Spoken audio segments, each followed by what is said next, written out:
Ration card को नहीं सरकार बड़ घोषणा जदि आपण मैंने यही भूल करती तो आपण मन राशन कार्ड थिले भी आपन को मिलबनी आ राशन कौन से भूल चलतु वीडियोटा पूरा शेष पर्यटन देखूँ और जो मैंने मोर चैनल को सब्सक्राइब करना सब्सक्राइब करने सहित पाखे नोटिफिकेशन बेलटा ऑन कर रखा। राशन कार्ड केवाईसी शेष तारीख सरी जाइए जो मैंने राशन कार्ड केवाईसी आज अपडेट करना आपण राशन कार्ड कटि जदि आपने कथा भावुँच यहाँ संपूर्ण भाव में भूल धारणा कारण सरकार पुणी गोटे अपडेट देती घोषणा करस 30 तारीख हूँ तार शेष तारीख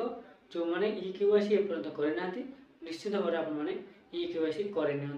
जदि आपस शेष तारीख सुधा जब आपने केवाईसी न करती आपण राशन कार्ड निश्चित भाव में कटि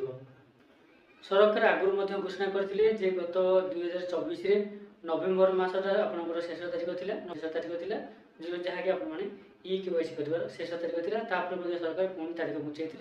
जहाँकि यही मस पर्यटन आप रखी ओके ये जो जून मस चली जून मस 30 तारीख आप शेष तारीख सरकार घोषणा कर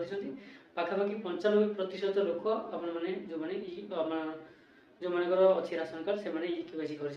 आउ जो 5% लोक रही से सरकार मैंने अनुरोध करवेदन कर जो मैंने रही से निजर केवाईसी कार्यक्रम सारंतु बहुत जल्दी जदि न सारे आपर यही मस शेष तारीख हूँ आप 30 तारीख जो मैंने केवाईसी न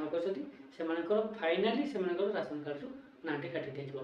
और जो मैंने योग्य हिताधिकारी अच्छा जब आपने केवाईसी करना जदि आप राशन कार्ड कटिज आप पुणी थे राशन कार्ड पाइबा राशन पाइबा आपको नुआ आवेदन करा पड़ो आउ जो मैंने केवाईसी करना केमी केवाईसी करेंगे जो आपने राशन नौकरी सेठा जी आप राशन कार्ड आधार कार्ड नहीं जी फिंगर प्रिंट देखिए आपको केवाईसी करदेवे।